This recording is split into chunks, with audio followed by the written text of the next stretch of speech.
Texas is having a record-breaking weather problem.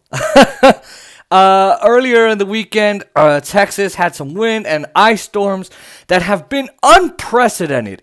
It's Texas. Texas, baby.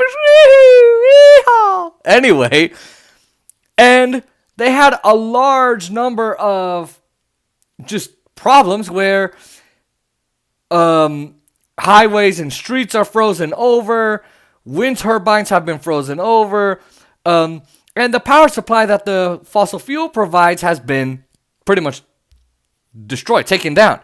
And Republicans have this talking point almost immediately that it's the fault of the Green New Deal. This is what the Green New Deal is like. Which is incredible because the country doesn't have anywhere. It doesn't have any Green New Deal. So I'm going to go over this. So check this out. Texas largely relies on natural gas for power. It wasn't ready for the extreme cold. Natural gas wasn't ready for the extreme cold. Just realize what that means.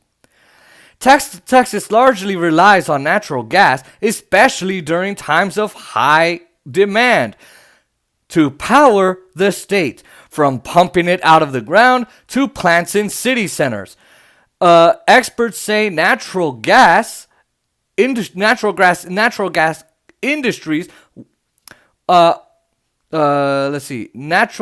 industry was unprepared.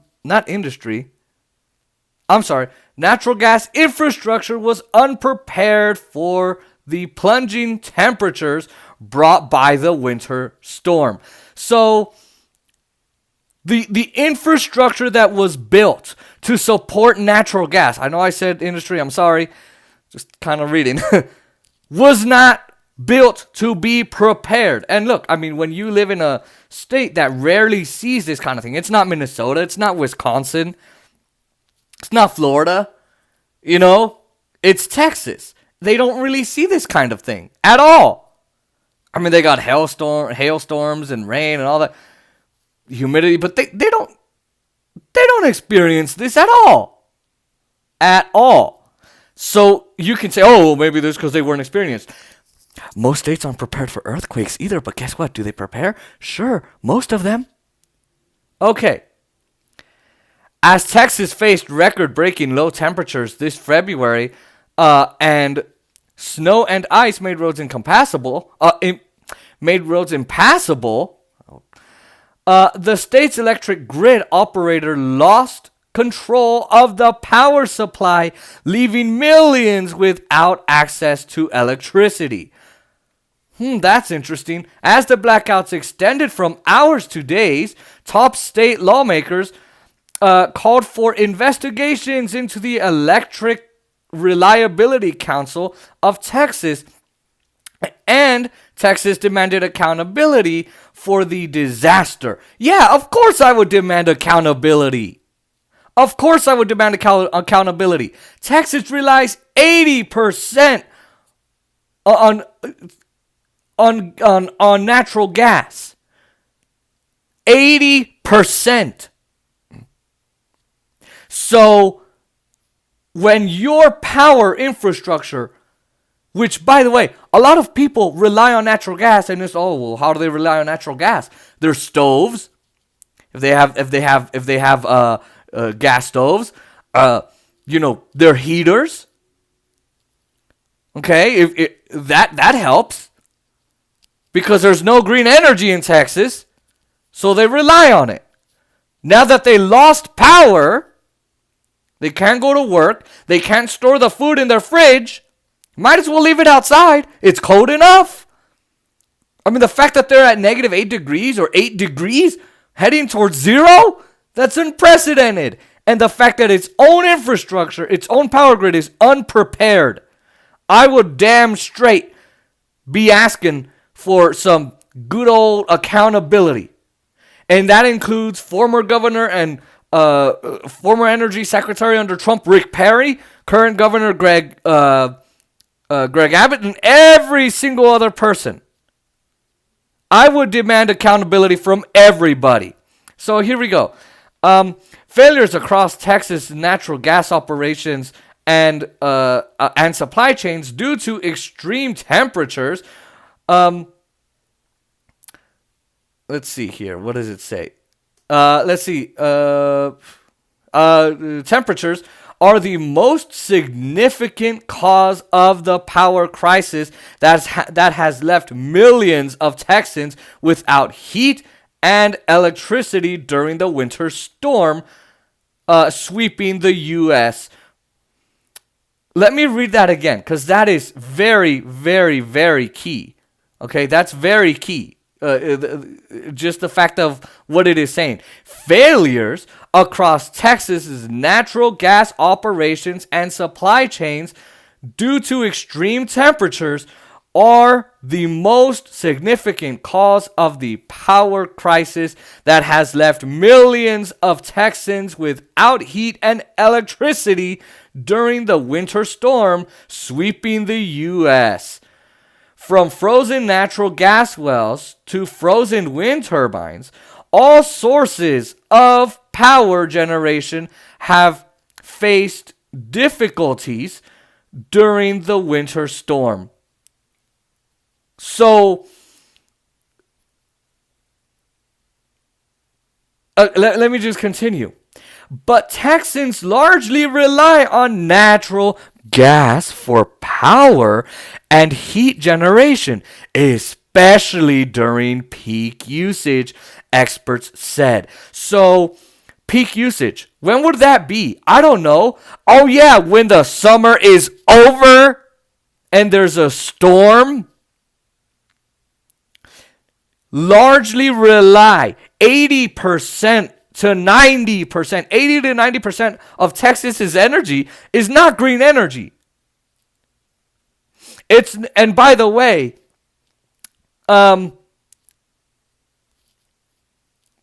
these people, until they figure this out, are gonna be left without power and will not be able to live basically like normal. And by the way, there have been people that have died in their homes because of this fiasco. Officials of the Electric Reliability Council of Texas, or ERCOT, which manages most of Texas's grid, said the primary cause of the outages on Tuesday appeared to be the state's natural gas providers. Many are not designed to withstand such low temperatures on equipment or during production. What does that say? They are blaming natural gas. They're not saying, oh, well, you know what? Hey, we had, this green energy crap, these wind turbines, these windmills, all of that. It's their fault. Nope. No, they're not saying any of that. What they're saying is that infrastructure that was built wasn't built to withstand these kinds of weather conditions. And you know why? Because in 2002, Texas deregulated the fossil fuel industry. So they didn't have to build their infrastructure or its production to make sure that it can withstand this kind of thing. They didn't have a financial incentive, they didn't have a state incentive, and they were not legally incentivized or told to do so or mandated. So because we let deregulation take over, we let the fossil fuel companies do whatever the hell they wanted, and climate change was getting worse. Yes, right-wingers, it exists. All right, it exists. This now happened. And by the way, to save power, but so because they were deregulated, if they had regulations on the fossil fuel industry until now, the fossil fuel providers would have, power providers would have been forced to conserve power. They would have been forced to conserve all the power they had so that this crap wouldn't happen, and then they wouldn't have to do what they just did, which is at around 1:25 on Monday morning, they said, oops, we're going to cut off all your power. We're going to turn it off because we don't have enough to last this entire storm. or to weather the storm. See my pun? See? So this is the fault of the fossil fuel industry, which has a stronghold in Texas like no other. Because Texas is all about that oil, baby. Wee-hoo, it's all about oil. It's all about fossil fuels. It's all about the oil rigs, which is why I'm surprised they allowed Elon Musk up there. And that's part of who's going to outlast the other, oil or green energy. And it looks like green energy. Because guess what? When Republicans are saying, oh, it's the Green New Deal, we don't have the Green New Deal because of you. Because of you dummies who say, oh my God, it's going to cost us too much money. It's going to leave Americans without power. Oh, well, now Texas is left without power. I'd like you to explain to Texans how this wasn't your fault. Explain it. I'll wait. All you can do is trash green energy because you're trying to help your donors in the fossil fuel industry. That's what you're doing. We don't have a Green New Deal in this country, and it's a damn shame. And maybe this will show you why we need it. Why fracking is bad.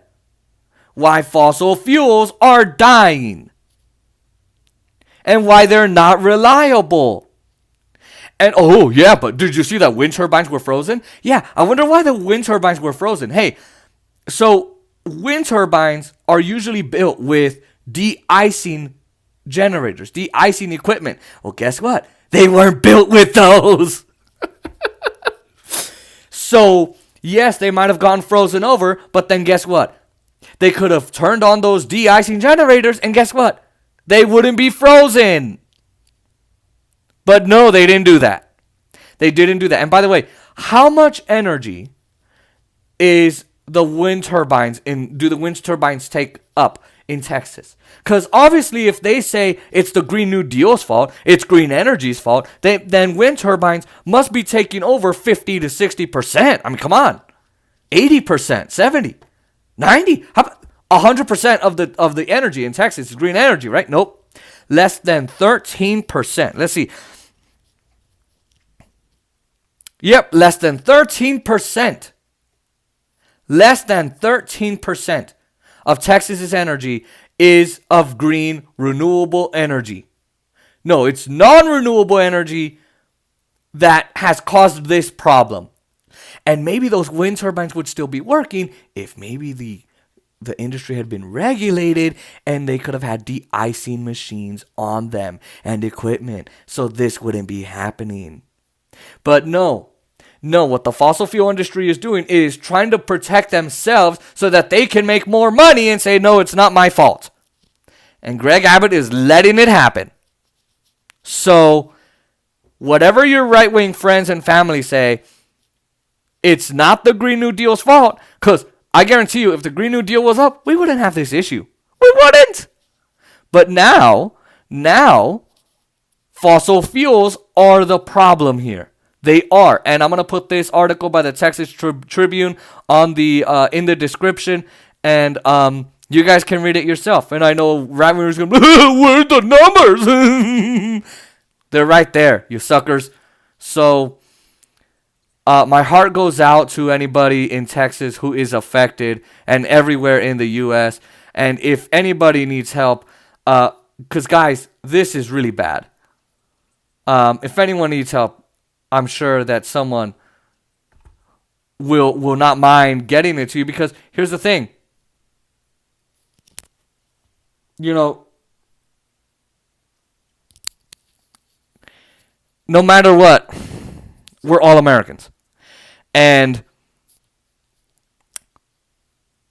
we care about each other. At least I hope.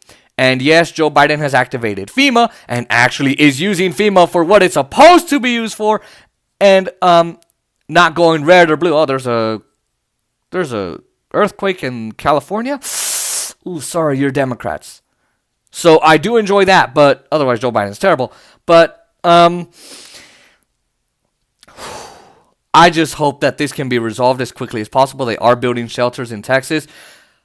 But again, this is the fault of the green it's the fault of the fossil fuel industry They caused this to happen. They were deregulated, and maybe had they done their goddamn job, this might have not happened.